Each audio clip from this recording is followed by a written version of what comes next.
Here we are, the 6th day of NaNoWriMo, and I am drinking a nice hot cup of tea.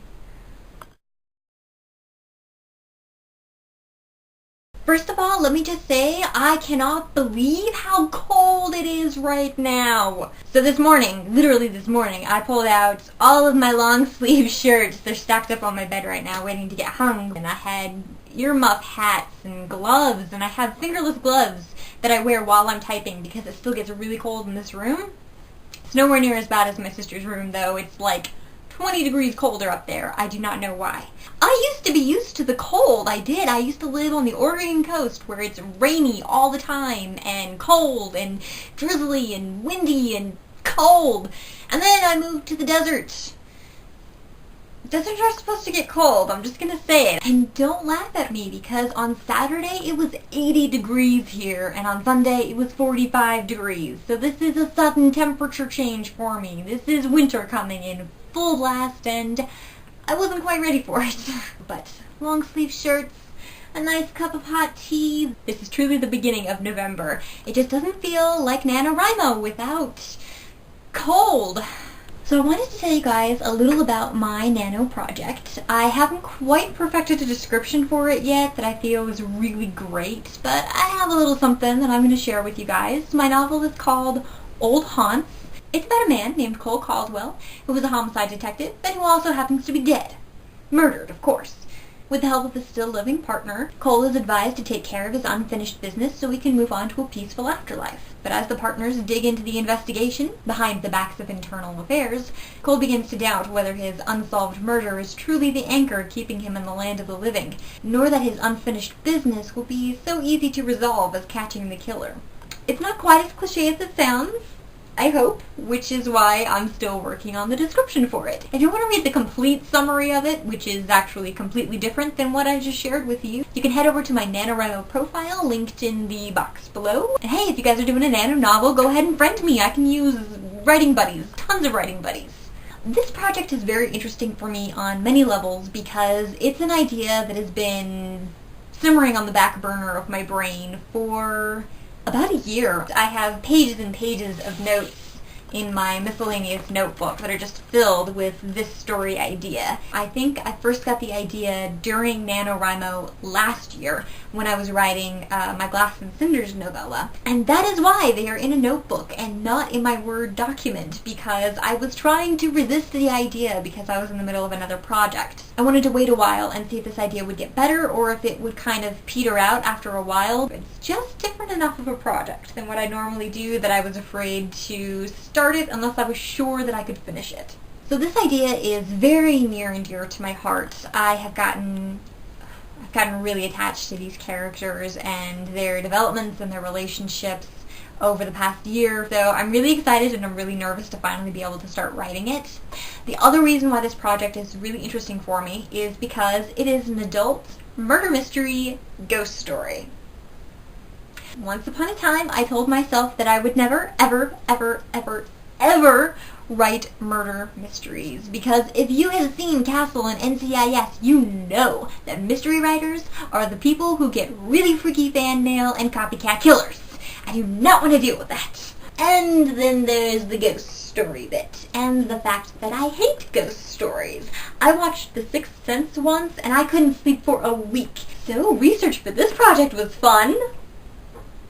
Adult fiction is not my forte. I prefer to focus on middle grade and sometimes young adults, so adult fiction is kind of way out of the spectrum for me.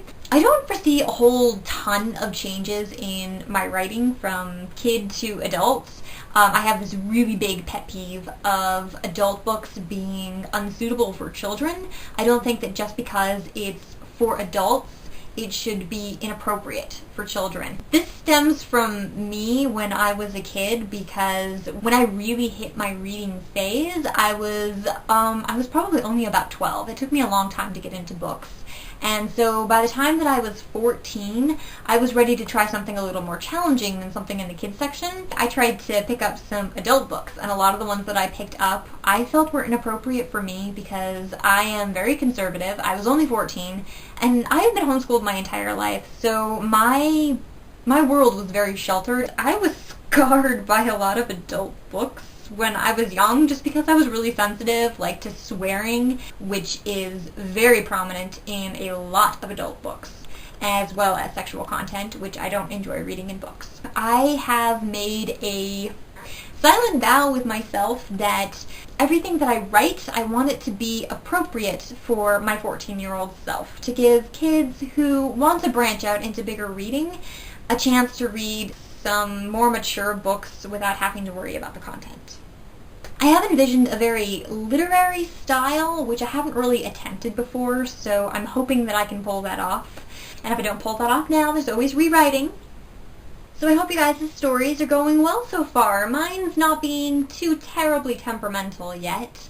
I've run into a couple of snags just in that I'm realizing that I didn't plot it out quite as well as I could have. I have a very interesting timeline set up with the way that I want to tell the story. If you've read Night Circus, by Erin Morgenstern, she kind of has a really interesting way of telling the story because she jumps back and forward in time. It's really interesting, and I'm kind of doing the same thing with mine because there's the current storyline in which my detectives are hunting down a killer, but then there's also a bunch of different flashbacks which aren't going to be presented really in a flashback manner. It's going to be more of a scene with a particular date on it, because some of these flashbacks will be more current, just a couple of weeks ago from the one character's perspective, and then some of these flashbacks are going to be like from years ago, from my other character's perspective, who is kind of concentrating on the events of his life,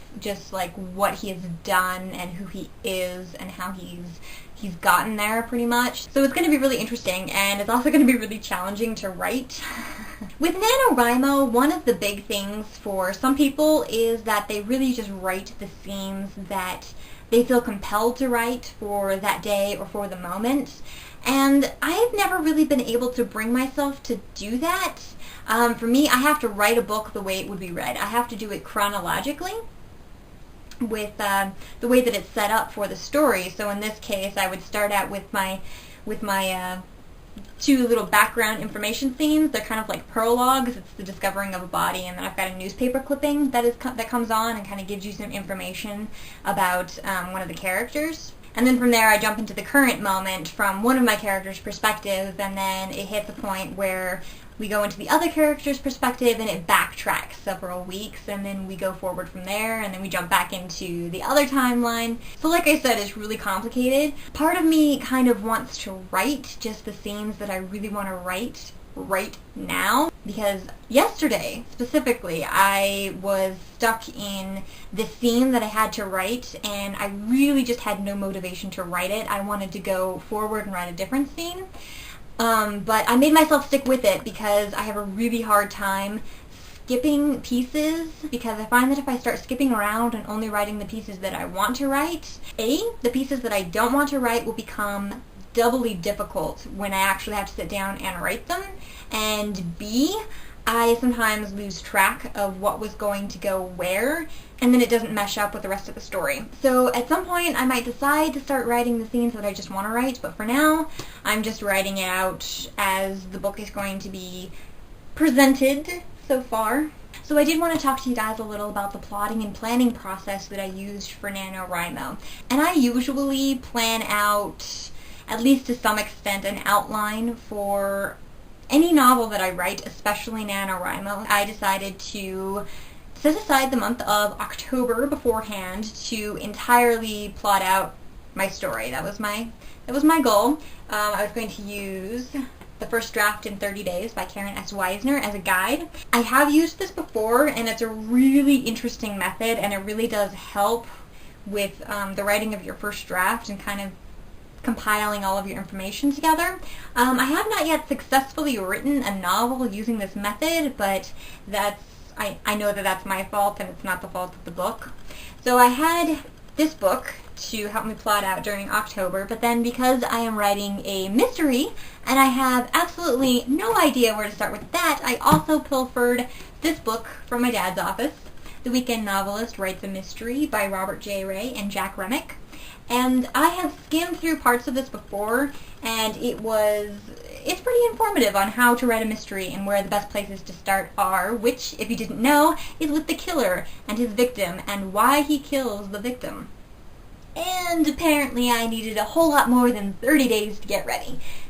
Most of this was my fault because I didn't set aside enough time during October to actually plot it out. In the back of my mind, I kept thinking, oh, I've got plenty of time, I'll really get into it later, and then before I know it, it's a week before November.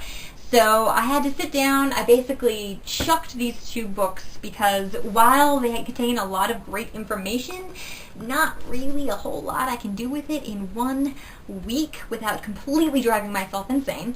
So what I did was I decided on what I absolutely needed to figure out and plot out beforehand so that I could successfully do NaNoWriMo. I decided to outline the process of the investigation and the clues that they find and the suspects that are there and kind of get all that figured out, because as far as story and characters go, I am pretty good at writing blind, just kind of figuring that out as I go. I mean, I have done 6 NaNoWriMos, but as far as the intricacies of the mystery was concerned, I really didn't want to be figuring that out on the fly because there would be so much rewriting involved in that. I'd get halfway through the story and then decide, oh no, wait, this would be brilliant, and then I'd start writing from there and have to go add all that back into the beginning. So I decided to write out the investigation, which was also fun because I have 2 separate investigations, one for my main characters and then one for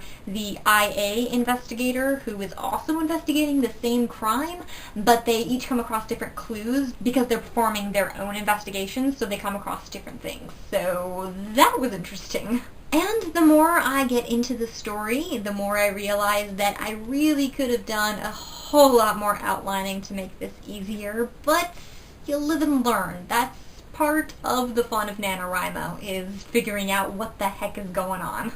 I have to be honest with you guys, it feels so good to write again. For the past 2 years, I have been mostly editing and revising different projects, and somehow I was fooling myself into thinking that this was writing, but they are entirely different. I swear, they use completely different brain muscles. Writing is nowhere near editing and even revising. I mean, I know in revising you're still writing, but it's not as creative, I feel, because you're already working with a structured scene. I mean, it has its own creativity in it, and the perfection of revising is definitely a wonderful talent and something that you need to be a writer, but it just doesn't have the same thrill and excitement as writing an initial idea and seeing it come to life on the page.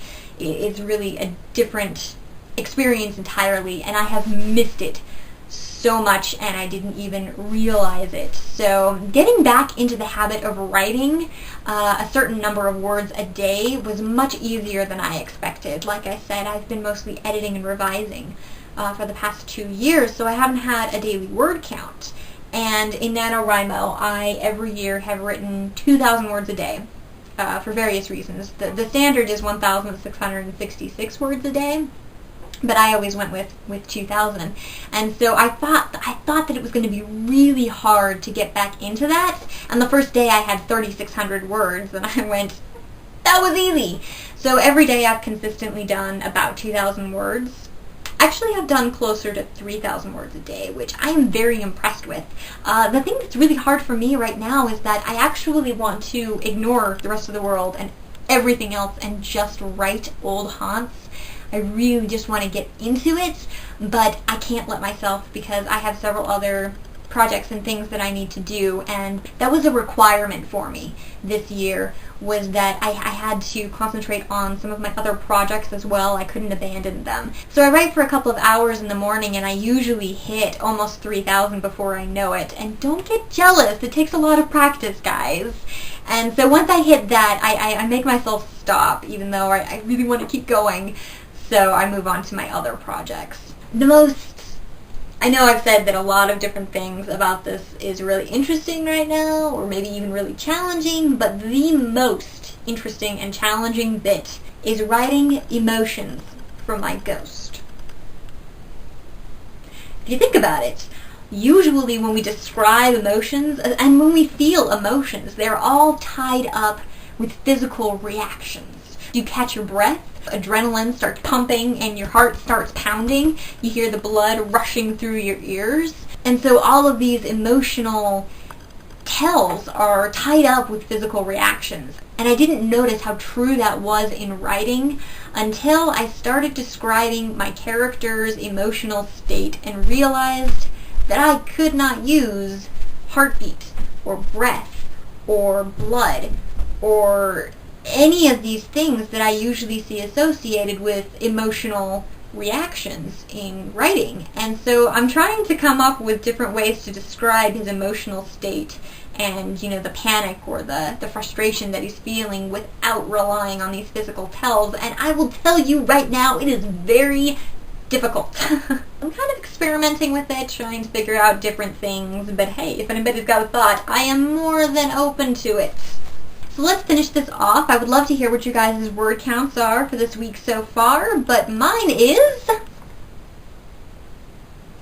You have to admit that that's a pretty impressive number. I hope that you have just as impressive numbers, and remember, anything that you write is impressive. This is your word count for the entire first week, and you guys have written a lot of words. So just keep that in mind. Don't be discouraged. Keep up the good work, and I will see you guys next week with another vlog.